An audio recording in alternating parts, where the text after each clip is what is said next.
জনগণের প্রত্যাশা এবং রাজনৈতিক দলগুলোর চাহিদা বিবেচনায় নিয়ে অন্তর্বর্তীকালীন সরকারের মেয়াদকাল ঠিক করা হবে বলে জানিয়েছেন আইন উপদেষ্টা ডক্টর আসিফ নজরুল।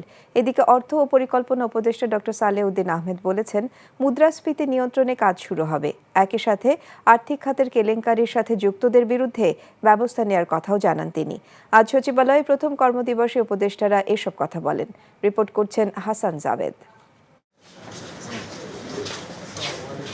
সাপ্তাহিক ছুটি থাকার পরও সচিবালয়ে যান অন্তর্বর্তীকালীন সরকারের আইন উপদেষ্টা ডক্টর আসিফ নজরুল। সেখানে তার মন্ত্রণালয়ের ঊর্ধ্বতন কর্মকর্তাদের সাথে মতবিনিময় করেন তিনি।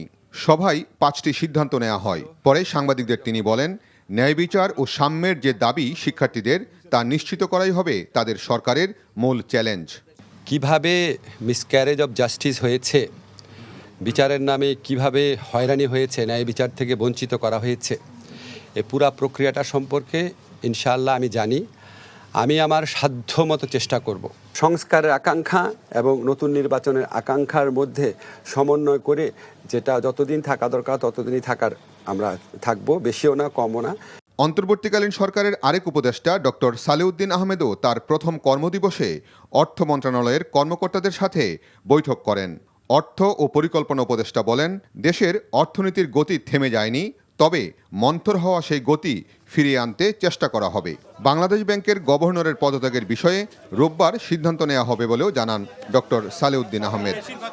ইনফ্লেশনের ব্যাপারে ম্যাক্রো ইকোনমিক চ্যালেঞ্জ ছাড়াও আমাদের অর্থনীতির কিন্তু এতদিন একটু ভুল ছিল উন্নয়নের যে কৌশল বা নীতি, যে মানুষের উন্নয়নের সুফলটা বিশ্বের মানুষ পায় নাই।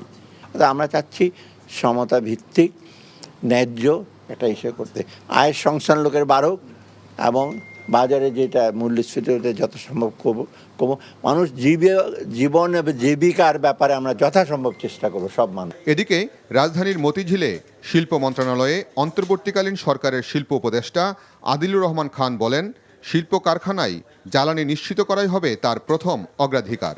দুর্নীতির বিষয়ে কাউকে ছাড় নয় বলেও স্পষ্ট জানিয়ে দেন তিনি। জিরো টলারেন্স থাকবে আমাদের দুর্নীতির ক্ষেত্রে এবং আমাদের টিম এই ব্যাপারে সজাগ থাকবেন এবং আমরা এটা যা অন্যায় অবিচার যেই অভিযোগগুলোর ক্ষেত্রে এসেছে, আমরা যেন ভবিষ্যৎটা ডিফারেন্ট হয়, এই জন্যই তো আজকে এই দায়িত্বগুলিতে আসা আমাদের পুরা যেই পরিষদের। শিল্প খাতে স্থিতিশীলতা ফিরিয়ে আনতে সবাইকে মিলেমিশে কাজ করারও আহ্বান জানান শিল্প উপদেষ্টা আদিলুর রহমান। Hasan Jabed, NTV news, Dhaka.